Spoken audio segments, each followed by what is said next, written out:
Welcome to the Jeremy Hill Show. If you are easily triggered, leave now because this is not the show for you. I have a question for you. The question is, do you gentlemen out there believe that the American modernized black woman is bringing black men down? I tend to think that. This is an educational video to teach you why I have that opinion. And I'm going to use all these clips out of fair use. Because at first I'm going to show you a survey that was taken about American black women and women in general who say they would never be satisfied. Let me go ahead and play this for you so you can see for yourselves. 1 second. Let me pull it up. All right, here we go. Get ready. The book is based on a survey where men and women were asked if they got 80% of everything they want in their ideal mate, would they be happy with that? And women said, no, that's settling. And men... Did you hear that? They did a survey. This is on the news channel where they asked women if they could get 80% of everything they desired in a man, would they be satisfied? And those women said no.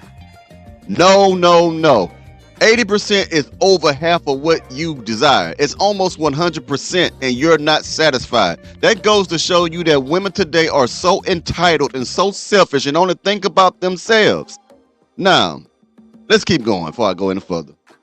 The book is based on a survey where men and women were asked if they got 80% of everything they want in their ideal mate, would they be happy with that? And women said, no, that's settling. And men said, 80%, I'd be thrilled, that's a catch. And so 80% to the women you surveyed is settling? That's settling because, the question is, what actually makes us happy in long-term romantic love? And, that's the question that I explore in the book. And I'm a journalist, so I went out and I asked neurobiologists about chemistry, and I asked behavioral economists about demographics. So this lady went all the way to try to find out through science of why these women are unhappy with men. She did research to find out, only to find out what men have been knowing for centuries, that women are never satisfied, man. 80%. So that means if you want a man that got money, you got that. You want a man with a big ding dong, you got that. You want a man to give you the attention and love you deserve, you got that. You got pretty much the main things you want, but you're still not satisfied. So that tells me that you want someone to give you 100% of everything that you desire. But even then, I really believe you won't be satisfied, even if you got everything you wanted, because your eyes are wandering eyes. You always looking around, looking to and fro for more stuff. You can never be happy. So I'm going to tell you, this is how you're destroying marriage. I'm going to show you why men, I got men on these clips that's coming up that are high value men when it comes to their income, and they're going to tell you that they don't want to get married no more. They have serious doubts about it because of how women are. And women, you are destroying that. Let's keep going.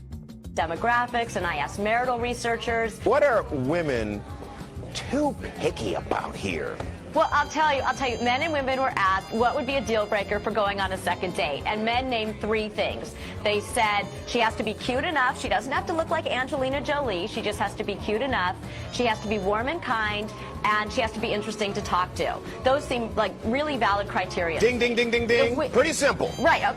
Okay, reasonable, right? The women came back with 300 things that would rule out a guy for a second date. And we're talking about like... Gentlemen, what the hell is really going on right here?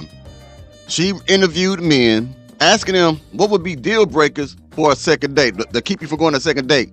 3 things. And they're very simple. A good-looking woman, feminine, can talk to. Easy to get along with. That's it. Women came back with a list of 300 things as to why they don't like what a man could do or might be doing. 300 things that would be deal breakers. Just like that list that came out where women said, don't take me to the Cheesecake Factory, 28 things, don't take me to Red Lobster, don't take me to church, don't take me to the gym, all this weird stuff. You and your damn list is what keeping you single. 300 things that would rule out a guy for a second date. And we're talking about like another 2 hours and maybe a free dinner. And they wouldn't do it. And there were things like, he wore a brown belt with black shoes. Or we were having a really good time and I thought he was cute and he was interesting, but then he did this Austin Powers impression and I just can't get that out of my mind and I can't go out with him again. Austin Powers guy could be the love of her life. That woman said one of the reasons why a woman might say, I'm not going out on a second date is simply because you wore a brown belt with black shoes. Ain't that some silly shit? Oh my God, man. Let's keep going. You know how I'm gonna do you. 1 second, I'll pull it up, ladies and gentlemen. There it is, right there. Let's get it. Women don't want to be wrong. They'd rather lie than be wrong. It's their nature. It's not a bad thing. I'm not dissing women. Women run from submittance in relationships. Let me say. I agree. That man said women run in submittance. All right, now what I'm going to break down is right here. I have often said in many of my videos that women do not know how to communicate and women do not want to commit. The very two things that women say that men do not want. Let me explain this. Women say that men do not communicate. Men communicate all the time. And we're very simplistic in how we communicate, meaning that we don't complicate what we're saying. If we tell you we don't like it's cold in here, it means it's cold. If it's hot in here, that means it's hot. We are very good at telling you straight to the point what's bothering us, okay? The problem is not communication, ladies, it's comprehension. Because once we tell you something, you act like you don't know what the fuck we're talking about. You don't get it. You don't understand it. You're tripping. Why you think like that? You didn't see what you see. You do a whole bunch of gaslighting tactics, excuse me. You do a lot, I don't know why I'm stumbling, but you do a whole lot of manipulation, mental manipulations.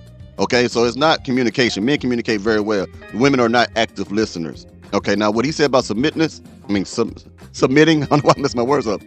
Women do not want to commit. Okay, when I say women do not want to commit, women are the ones who break up the households.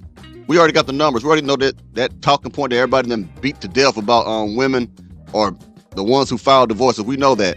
But the thing is, commitment is not based on emotion. And when you're dealing with a woman who is emotional, it's hard for them to understand commitment. Commitment has nothing to do with emotion. So like, for example, when you wanted to get your bachelor's degree, you couldn't say, I don't feel like the teacher, I hate the teacher, I don't like the teacher. You had to commit. Commitment is self-discipline. Women do not have self-discipline to make a commitment work. Men have self-discipline. Let me tell you something. A man who is an adulterer, who is married and cheat on his wife is still more committed to the idea of family than the woman is. Because even if he's caught, he doesn't want to lose his family, even if he is in the wrong. But the woman, as soon as she feels something, she'll leave. So who is more disciplined to the cause? Relationships. Let me say this. Men commit in relationships. A woman cannot commit in a relationship. I don't care. Oh, she won't commit. She broke her commitment. She broke her commitment. She never was committed, bro. They can't. When a man commits to a relationship or a marriage with a woman, he does that in thoughts that it is forever. When a woman submits, she does that in thoughts that this is awesome. Exactly. A man does it when he thinks it's forever. A woman do it because it's emotional. That's what he's saying. This is awesome. This is cool. I got a good man. Any woman who thinks like that, you will always find them with a string of failed relationships every time, because women do not understand how to commit. They don't know how. This is awesome. And he's awesome. And I love this. And I'm getting what I want. As soon as that stops, she's like, I'm not happy. And she fucking leaves. She will tear your whole family and legacy apart, bro. And we know this is a fact. That is a fact. Everything is based on emotion with these women. So you tell me what a man's supposed to do, ladies and gentlemen. When a man can lose his whole family when he ain't did nothing to you. So don't get it misconstrued. A lot of you want to say that men are running around cheating and beating women. This is why women are leaving men in divorces. No, a lot of these women are leaving because they have toxic friends in their lives, or they are cheating and they listening to that toxic side penis and other things, or they bored. Now let me show you something else. Tyrese, is he not a high value man, a multi-millionaire, a man who got his own businesses and stuff? I've talked about him before. They shitted on that man the whole time for 3 years when him and Samantha Gibson separated. They always blamed him. But Samantha came out later on recently saying that Tyrese never hit me, Tyrese never cheated on me, Tyrese never verbally abused me, and Tyrese also concurred to what she was saying. And then she also told the truth. One of the main reasons why she left Tyrese is because she had toxic friends. Ladies, you have a lot of women in your life that are separating you from your man. This is why men demand that you cut off some of your friends. Some of those besties are not best for you. You have to leave them alone. Let's go and get started with this. if I had different people in my ear at that time, I would not have made that decision. No, I wouldn't. And that's the truth. I try my very best at this point in my life to be what I didn't have in that moment. Because I think that women were like, I'm an extremely emotional person. People that know me know that about me. I'm the kind of person that like, okay, I feel so strong, and I can ruminate, I can get so lost in my thoughts. I know a lot of women are like that. Like we're a lot, not all of us, right? But some of us are. Just like a lot of men can be like that. But I know women specifically, I'm ready to be done. I'm ready to be done. I'm ready to be done. I can't stand this. He don't do this. He don't do that. Blah, blah, blah, blah, blah. And we're just focusing on these things. And because you don't have a certain person in your life to say, to check you and say, sis, what about this? What about this? What about these? So basically, women, you got to be careful about who you surround yourself with. Men don't really have to deal with that. You know what I mean? Because we're not as easily influenced by men as you are influenced by women. I'm just being honest with you. Gentlemen, if you got a woman who won't cut off their friends when you are telling her they're not good for you, you dump her ass. That means that she values her relationships with those friends more than she do with you. Even if you are trying to marry her, your marriage and your relationship should trump other people's relationships in her life. Because really, relationships ain't nothing but dress rehearsal for marriage anyway. If she's not willing to sacrifice, man, you need to get rid of her. Get rid of her, man. Especially if she got male friends, kick her to the curb. Let her go, man. Let her go ahead and run on people. It ain't worth it, man. Tyrese was with this woman, made a baby with this woman like that, and she was for the streets. She had a 5-year plan to get that baby from that man and get money from that man. I think 3 years or so later or whatnot. Now she want to come back to Tyrese because the money getting out of the way. She losing that money. Took this man to court 3 times, 3 different law firms, but he got a prenuptial agreement, and he has already spent about $500,000 trying to fight her lawyers because they're trying to find some kind of way to get around the prenup that he had her sign before they got married. Think about that. These women will marry you, sleep with you, have a baby by you, just to come up. Just to come up. Strengths. What about what he's not doing? What, like, those types of things. That can get you thinking about the positive aspects of this person that you may not be thinking about when you're upset. That's sad. That's sad. That's sad, ladies. How come y'all wasn't saying nothing about that when she came out and said that Tyrese was a good man because y'all was shitting all over him when they broke up? To every woman who had something negative to say about Tyrese when they found out that him and Samantha got divorced. How do y'all feel now that that bitch is coming out saying that she regrets divorcing that man and the only reason she did it was because her friends told her to? How you feeling? Because before she said these words, before this point, y'all were calling that man all kinds of narcissists, saying he was the problem, he was probably abusive in some way, he was... Exactly. It's always the man's fault, right? There are some great, decent men out here who are not doing those negative things that women love to say that we are doing because something don't work out in their relationship. Period. A lot of times now, women are cheating more than the men, and the women are the ones that are the problem in the relationships right now. Like I said, they are bringing men down. Just like his wife have tried to bring him down, try to destroy the prenuptial agreement. She ain't been successful, but she still is draining his account because he has already spent, he has said in one of his interviews, almost $500,000 fighting to defend the prenup. She is bringing him down. These women want to bring you down.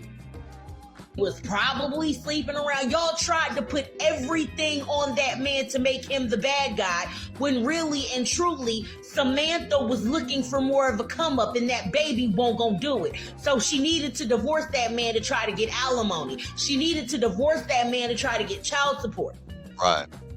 And now none of that is working out the way she wanted it to, because he's not a lying, cheating, philandering fucking whore like everybody tried to make him out to be. Every last one of y'all women who talk bad about that man over his divorce, you need to go fucking apologize or make an apology video. Thank you. We know that ain't gonna happen. One of the two hardest things for an American black woman to do is to lose weight and apologize. So that shit ain't gonna happen. She gonna be sitting there just like, God damn. Yeah, this is our educational video. Using these clips out of fair use. Now I'm gonna show you another high value man. Just looking at what y'all doing. I'm Rick Ross, the boss, right? The rapper. I want you to hear what he say. He's a multi-million. He got about 40 or 60 million dollars, a high value man according to his income, right? Businesses and everything. Because of what he is seeing and what I am seeing and what many other black men are seeing, it makes us hesitant to marry any Americanized black woman. Okay, you can't say it's just the broke people. You can't just say the average people now, because it's reaching the people who are making millions, multi-millionaires who are saying, I don't want to marry a black woman because it's too much risk involved, and they may be using and abusing and taking advantage of me. Let me go ahead and play it so you can see for yourself. If you don't like it, talk to him. At one time, we thought Will Smith and Jada was Shaq and Kobe, just on some, red carpet, let's get this money type shit, but how Jada Pinkett Smith moving, it don't make you want to really be that close with a woman. It'll really make you consider ever being married. Hear that? That's Rick Ross, a multi-millionaire, and he's making reference to the whole thing about Jada Pinkett Smith and everything like that. We know about Jada Pinkett Smith, but it's not just her. It's Tia Mowry, with all these other women. You're making black men give up hope when it comes to dating black women because of what we are seeing out there. We truly believe that you are bringing black men down. That's what we believe. One more thing and we get out of here. You mean to tell me Tyrese was on the internet hollering, screaming, crying, snotting, begging for his family and his wife to come back just for you to tell us that you were convinced by your friends to leave him? You had other people in your ear convince you to leave him when you could have just went to counseling and did the work to... They don't want to do the work. They do not want to do the work. They just want you to be wrong, and they just want to get what they want to get. Now, keep in mind, I'm talking about a certain sect of women, and this certain sect of women is making all the American black women look bad, in my most humble opinion. This whole video is about my most humble opinion, with a little bit of facts, too. This is sad. To keep your marriage? You mean to tell me that your homegirls, 9 times out of 10, that are in bad relationships or in bad situations, you listen to these people over doing the work? This is why we're fucked up as a society. Tyrese, I apologize. I apologize for the memes. I apologize for all the shit that we gave you, because she is full of shit. Yep. Yeah. They were talking bad about Tyrese, man, when he came out with that. And you know what? First, I thought a little funny about him, too. But I'm going to tell you something. I'm glad he came out. I'm glad he came out when he was crying and being overly emotional. When we were saying, you being weak, all this. I'm glad he did. I'm going to tell you why. Because now he can be used as the poster child of a good man. Ain't nothing wrong being emotional and vulnerable and stuff like that. We just didn't have all the facts at the time. But I'm glad he came out the way he did, because now we can tell you and show you proof and receipts that there are great men out there who are family oriented, who want to take care of their wives, their business, their children, want to raise their children, don't want to cheat on you, don't want to hit on you, don't want to do any of those things. And we can still prove now that it doesn't matter to most women. All this, I want a knight in a shining armor, they don't care. All this, I want a good man, they don't give a damn about that. All they care about is themselves. That's it. And we got proof with Tyrese, Will Smith, weak ass, Russell Wilson. These are supposed good men. We might want to call them simps and stuff too, but look at what they producing. Look at how they try to do for the women, and look how the women are treating them like crap. So don't give me this, the reason why I treat men the way I treat them because they treat me wrong. Hey, that's bullshit. Some of you are just like that to the core of your soul. Anyway, let's keep going. I'll talk to y'all later now.